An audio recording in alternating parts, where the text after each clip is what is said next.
China's military buildup has not been left behind.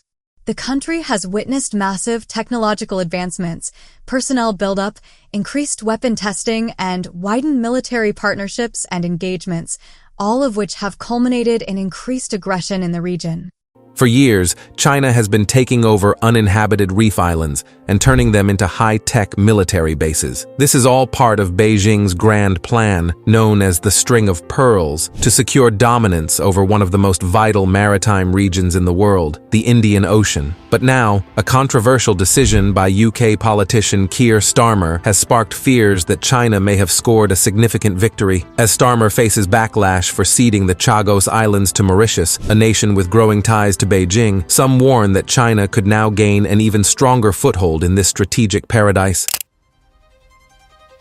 China's String of Pearls strategy is a bold initiative to establish strategic outposts from the South China Sea to the Arabian Gulf. It involves turning tropical reefs and isolated islands into military hubs, securing vital shipping routes, and expanding Beijing's influence across the Indo-Pacific. What may seem like peaceful stretches of water are in fact becoming militarized zones, with China methodically building naval bases and logistical facilities across this region. One of the key moments in this strategy was the opening of China's first overseas military base in Djibouti in 2017. Ostensibly established to support anti-piracy efforts off Somalia, it marked a crucial step in China's bid to make its military one of the most powerful in the world. The Chagos Archipelago, a group of islands in the Indian Ocean, is at the center of a geopolitical storm. The UK's recent decision to hand over sovereignty of the islands to Mauritius, a close ally of Beijing, has alarmed many. While the government insists that the agreement safeguards the US-UK military base on Diego Garcia, critics argue that the deal could pave the way for China to establish a base on one of the uninhabited islands in the cluster. Former UK Security Minister Tom Tugendhat expressed deep concern, warning that Mauritius could lease these islands to China. The fear is that China's presence in the Chagos Islands would not only threaten UK and US military interests,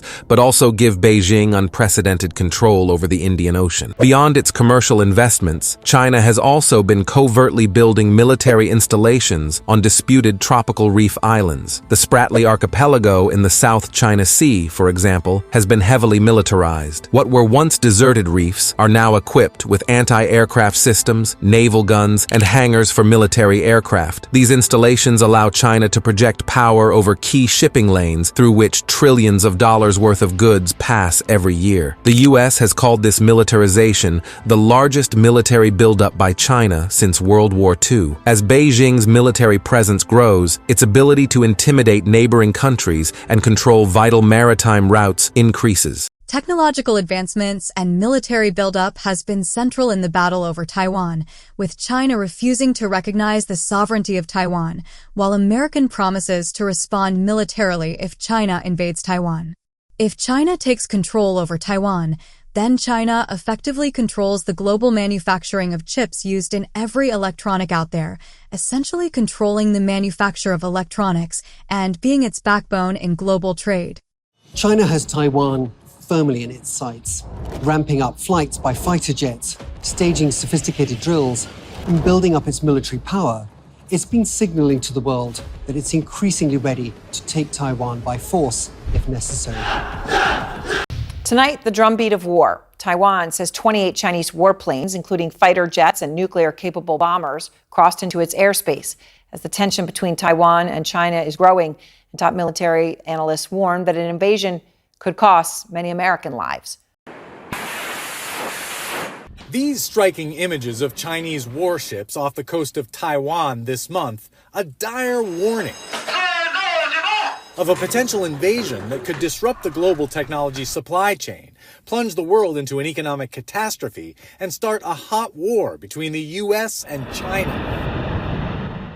The Biden administration calls China the most consequential strategic competitor for the United States now and for decades to come. One major source of tension, Taiwan. The island democracy is supported by the U.S., but China considers it a breakaway province and has vowed to use force if necessary to unify. More than any other goal, China's vast military is geared up for the reunification of Taiwan with the mainland. It sees Taiwan as its own territory, a breakaway province. Chinese President Xi Jinping says reunification is a priority and has not ruled out force to do it. Taiwan is perhaps the most sensitive flashpoint between the US and China. Some experts warning that Beijing's use of force to claim what it sees as its rightful territory is drawing closer. Chairman Xi Jinping has made it a priority for Beijing, which hasn't ruled out the use of force, a decision that could cost thousands of lives for China, Taiwan, and America. I know some of you might be thinking, well, it's all well and good to say China is just a benign power and only want to focus on its people. What about when it flew its jets straight across the Taiwan Strait after Pelosi's visit?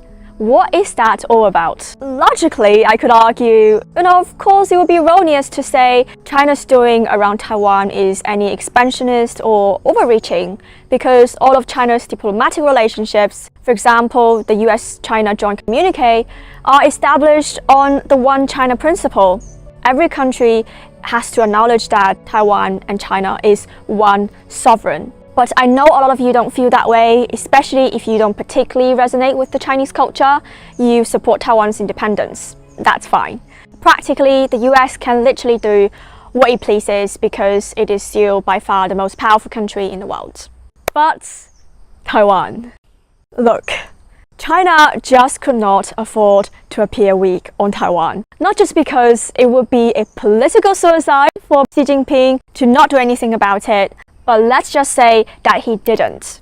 How would the Chinese government come across to the Chinese people? More importantly, what does that signal to the rest of the world, the West, America, about China's ability to stand for itself and to compete as an equal when it just aspired to become a world leader? Here's the secret that Chinese leaders don't like to admit to the rest of the world.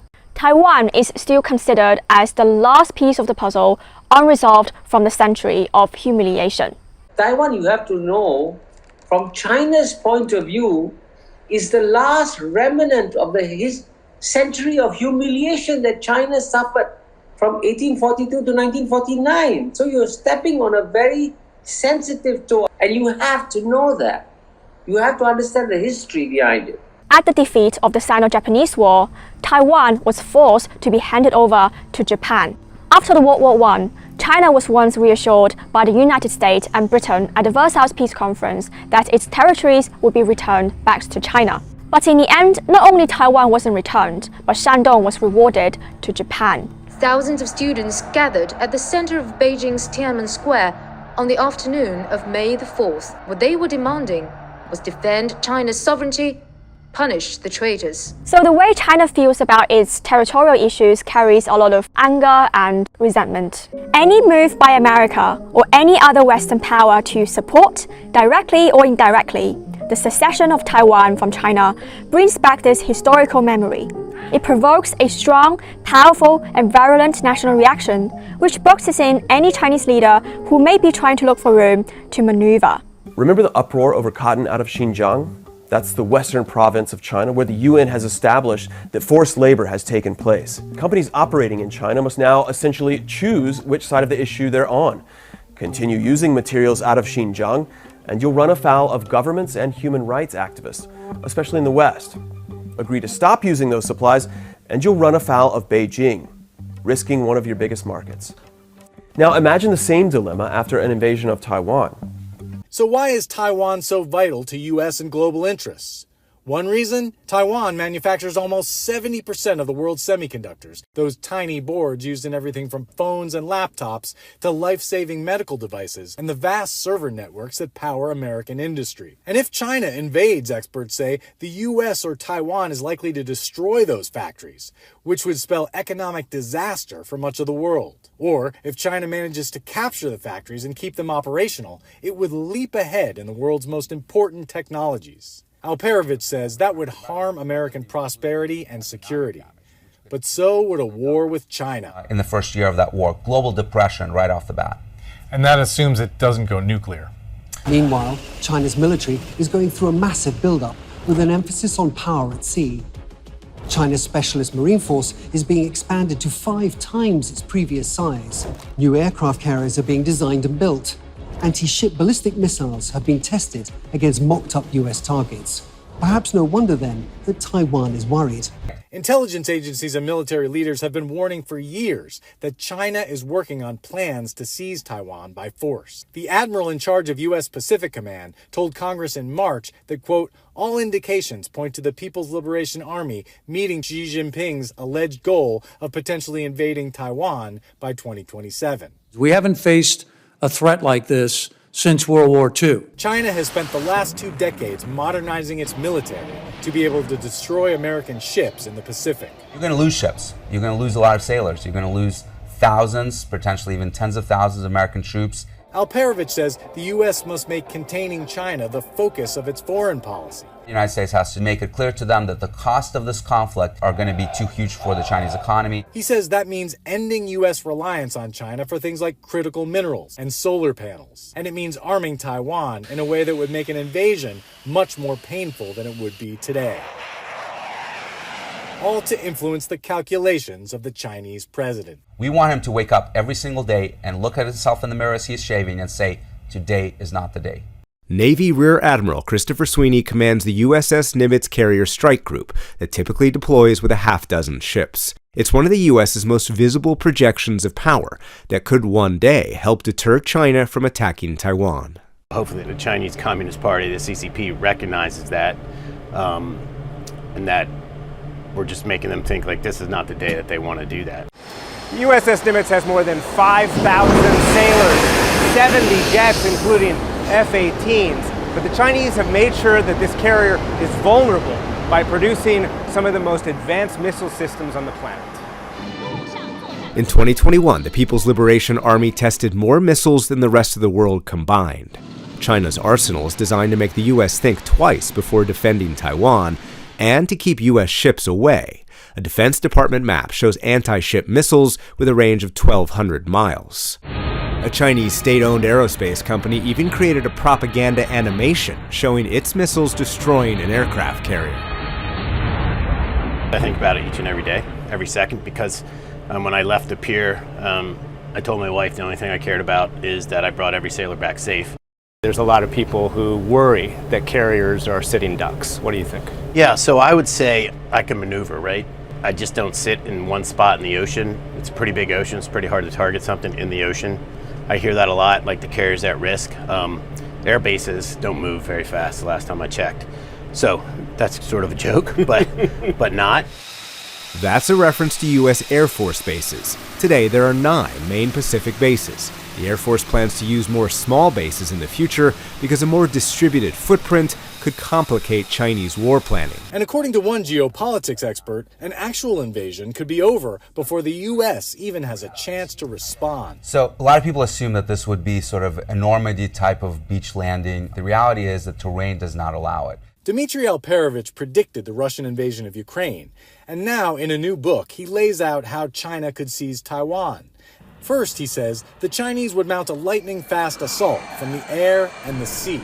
You're still going to move amphibious assault ships across the strait.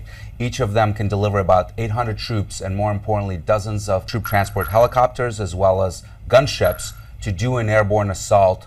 They can reach the 2 airports within 10 to 15 minutes. They can do that by parking them in international waters. And Taiwan would feel constrained from firing first because that would be seen as provoking a war. You're going to have these transport ships, mostly civilian vessels, and have been loaded with hundreds of thousands of troops, armored vehicles, tanks, logistics that you need to occupy an island of 23 million people. To cover the attackers, Alperovich says, China would strike Taiwan's defenses from afar. You're going to have bombers launched from the mainland. You're going to have the largest cruise missile and ballistic missile and rocket forces in the world, pummeling fixed radar installations, pummeling naval facilities, pummeling communication nodes. Then, he predicts, Chinese Marines in huge airboats would rush up the river leading to the center of the capital city, Taipei. All of this can happen literally within the first 30 minutes of action. All the while, he says, the U.S. president facing an awful choice. allow the aggression to stand, or launch a war that could kill more Americans than World War II. A war game from the Center for Strategic and International Studies begins with a Chinese missile barrage against Taiwan's military in 2026, destroying much of its air force and navy, followed by an amphibious invasion across the Taiwan Strait. Taiwanese forces fight back using advanced U.S. weaponry, Patriot missiles for air defense, anti-ship missiles and torpedoes for sea defense, and its ground forces to defend the beachheads. But an invasion wouldn't be easy for China, and here's why. First off, the distance that needs to be covered would leave a potential invasion fleet seriously exposed. Ships would have to sail for hours before attempting a coordinated landing on Taiwan's beaches and ports. Plenty of time to see them coming. The Republic of China isn't just the main island of Taiwan. It also includes smaller islands in the Taiwan Strait, like Kinmen and Pinggu. Well fortified and bristling with missiles and early warning radar, they would be the first line of defense. On Taiwan itself, the ports would be vital. They need to be taken relatively intact. But these would be heavily defended, and an invasion force would face intense fire from troops occupying surrounding buildings. A mountainous ridge runs down the spine of the island. To the west, large urban conurbations would form a defensive barrier, and Taiwan's many canals and rivers could slow any Chinese advance to a crawl. Taiwan's armed forces would be going up against the world's largest military. China has 2 million active service members. Taiwan has 163,000, although they do have 1.6 million reservists. And Taiwan's military has been increasingly well prepared for this scenario, an invasion of China.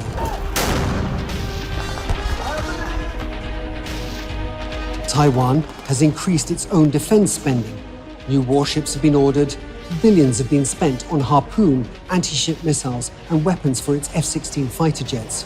In the event of Taiwan's airfields being destroyed, the pilots have trained to use highways as emergency runways. Several of its air bases are underground, buried deep under Taiwan's mountain ranges.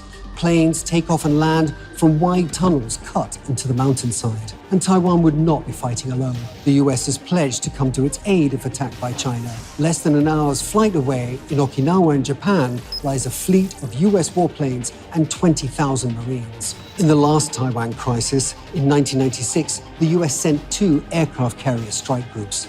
It could send submarines like the USS Ohio or the USS Michigan, able to unleash hundreds of cruise missiles at Chinese targets. Japan, too, has been in talks with Taiwan about its defense, worried that if Taiwan falls, Japan's outlying islands could be next.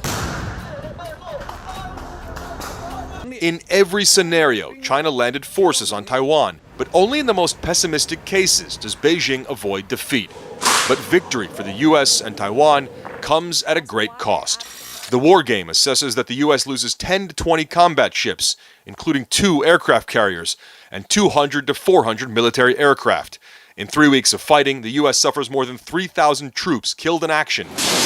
That's about half of what the US suffered in Iraq and Afghanistan over 2 decades. America's global position is damaged for years. China loses 90% of its amphibious fleet and 52 major surface warships, and its air force loses more than 160 combat aircraft. Crucial to this outcome is the stockpile of precision-guided munitions. Taiwan would need more US-supplied Harpoon anti-ship missiles, which may be in short supply because these missiles have been sent to Ukraine. The US needs its own long-range anti-ship missiles, and this supply is one of the big risks. The scale of any invasion of Taiwan would be colossal. Some estimates suggest a 1 million-strong force would be needed, but keeping that force hidden before invasion and then keeping it properly supplied afterwards would be a huge challenge.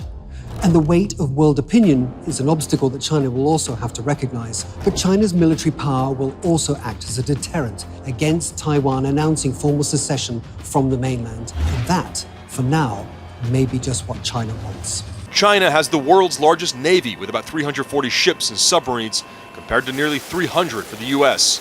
China's army has 1 million active duty service members, and it's the 3rd largest air force in the world. The top US general says the key to avoiding conflict is deterrence. As long as we remain number 1, then we will deter the war that people worry about, a great power war between China and the United States.